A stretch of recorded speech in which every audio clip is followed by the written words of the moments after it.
Forest office തകർത്ത സംഭവത്തിൽ PV Anwar MLA അറസ്റ്റിലായിരിക്കുകയാണ്. ഇപ്പോൾ നമുക്കൊപ്പം വനമന്ത്രി AK ശശീന്ദ്രനാണ് ചേരുന്നത്. മിനിസ്റ്റർ, ഇപ്പോൾ ഈ ഒരു സംഭവത്തിൽ PV അൻവർ അറസ്റ്റിലായിരിക്കുന്നു. താങ്കളുടെ ഒരു പ്രതികരണം ഏത് രീതിയിലാണ്? ഇന്ന് രാവിലെ നിലമ്പൂരിൽ ഉണ്ടായ അക്രമ സംഭവവുമായി ബന്ധപ്പെട്ടാണ് പൊതുമുതൽ നശിപ്പിച്ചു എന്ന കേസിൽ ബഹുമാനപ്പെട്ട MLA PV അൻവറെ പോലീസ് പ്രതി ചേർത്തത്. അങ്ങനെ പ്രതി ചേർത്ത് കേസെടുത്തു കഴിഞ്ഞാൽ പോലീസിന്റെ ഭാഗത്തുനിന്നുണ്ടാകേണ്ട തികച്ചും നിയമാനുസൃതവും സ്വാഭാവികമായ നടപടികൾ മാത്രമാണ് അവിടെ നടക്കുന്നത്. അതിനെ മറ്റേതെങ്കിലും തരത്തിൽ വ്യാഖ്യാനിച്ച് ചെറുതാക്കുകയോ വലുതാക്കുകയോ ചെയ്യേണ്ടുന്നതിന്റെ യാതൊരു കാര്യവുമില്ല. അവർ അവരുടെ കടമകൾ നിർവഹിക്കുന്നു എന്ന് മാത്രമേ ഉള്ളൂ. മിനിസ്റ്റർ, ഒരു ജനകീയ പ്രശ്നത്തിൽ ഇടപെട്ടതിന്റെ പേരിലാണ് ഇത്തരത്തിലൊരു അറസ്റ്റ് എന്നുള്ള രീതിയിൽ ഒരു വിമർശനം വന്നാൽ എങ്ങനെയാകും നേരിടുക?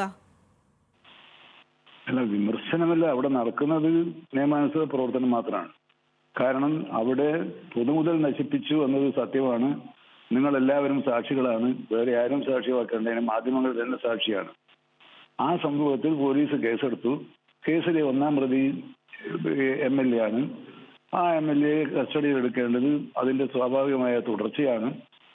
അത് തികച്ചും നിയമാനുസൃതമായ നടപടികളാണ്. നിയമവിരുദ്ധമായ ഒരു കാര്യവും അവർ ചെയ്യുന്നില്ല എന്നാണ് ഞാൻ മനസ്സിലാക്കിയിട്ടുള്ളത്.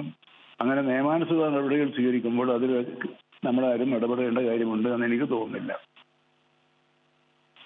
ശരി, മന്ത്രി AK ശശീന്ദ്രനാണ് ഇപ്പോൾ പ്രതികരിച്ചത്. നിയമാനുസൃതമായ നടപടിയാണ്, അതായത് പൊതുമുതൽ നശിപ്പിച്ചു, അതുകൊണ്ട് തന്നെയാണ് PV അൻവർ MLAയെയും അനുയായികൾക്കുമെതിരെ കേസെടുത്തതും ഇപ്പോൾ അറസ്റ്റ് നടപടിയിലേക്ക് നീങ്ങിയത് എന്നുമാണ് വനമന്ത്രി AK ശശീന്ദ്രൻ പ്രതികരിച്ചത്.